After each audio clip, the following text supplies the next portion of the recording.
Igbo bụ Igbo ekene m unu, ndị Igbo lienụ, ndị Igbo nwụanụ, asị m ụmụ unu zukwa unu. Ụmụnne m ndị Igbo, anyị abatago na agba nke ịbụa. Ife nkọwarụ na agba nke izizi, most sacred institution enwere n'ala Igbo. Tata anyị ga-eneba anya na isi obi. Unu bịa n'ala Igbo, obi bụ ife dịbara ọkpụtọrọkpụ n'ala Igbo. Ọ na-abụ onye lụcha ụlọ ọrụ obi. Kedu ife eji were alụ obi? Ke ndị bụ isi obi? Obodo niile dị iche iche nwere obi. Ha nwere isi obi obodo. Mkpụkpụ niile dị iche iche nwere obi. Mbara ezi niile dị iche iche ma ọ bụ ime ụlọ dị iche iche nwere obi. Ịbịa na obi, a na-enwe aka ji ọfọ obi ahụ. Mana obi n'ala Igbo bụ ebe a na-alụ eji were eme gịnị? Eji ezu ike. Obi bụkwa n'ebe ndị egede na ndị mbụ na ndị vụrụ anyị ụzọ jebe na-ezu ike, mana mmụọ mana mmadụ.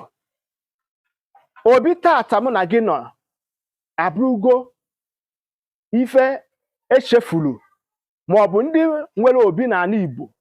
Unu na-anya ebe obi dị, unu afụ na ha na-akwanye ngwongwo dị iche iche ekwesị ekwesị ka eme gịnị? Ka edowe n'obi. Ụfọdụ ji ebe ahụ wee mmelụ ebe a na-paakị nkụ ma ọ bụ ọtụtụ ife dị iche iche. Ngwa ka ngwa gị nke bụ eziokwu. Obi bụ ebe a na-anọ were eme ezumezu, mgbakọ dị iche iche iji wee kwu ọdịmma obodo, mkpukpu dị iche iche ma ọ bụ mbara ezi. Obi na-eghe oghe n'ala Igbo.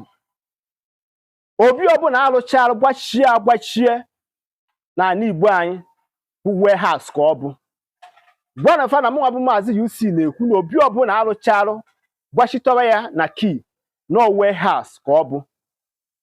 Mata bụrụ gbuo, a na-abụ arụcha obi, a na-ahapụ obi oghe. Obi anaghị enwe ọnụ ụzọ ọbụla. Onye ọbụla na-aga aga nwere ike gwụ ya ọsị ka ọ bịa n'obi zuru ike. Ndị mmụọ na ndị mmadụ na-ezukọ n'obi.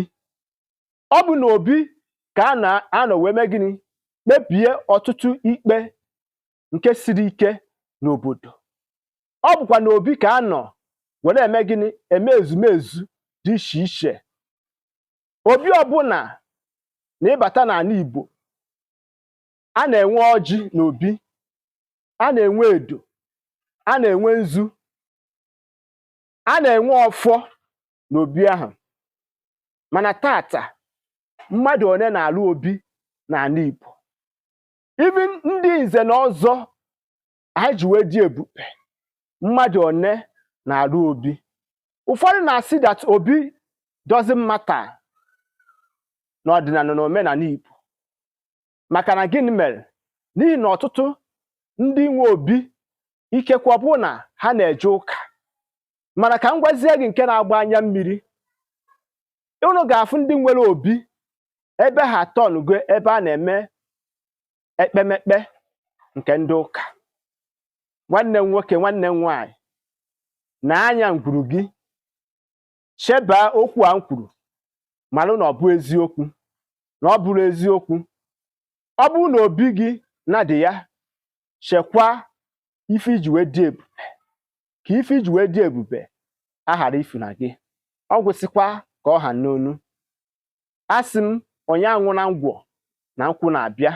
Chebiri m na agba nke ịtọ ka m wetara unu ife gbasara maka ndị isi mmụọ nọ n'obodo, which means the chief priest enwere n'ala Igbo. Igbo bụ Igbo. Ọ bụ na ozi a masịrị gị, ka ba arụ tụsaa ya ka ụmụnne anyị sonye. Gaa na ma YouTube page ka ị were anya gị gbara onwe gị ife nkiri.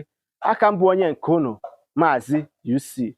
Cheta na isiokwu anyị bụ the most sacred institution enwere n'ala Igbo. Igbo bụ Igbo. Makanụ! ndị be anyị ndewonu.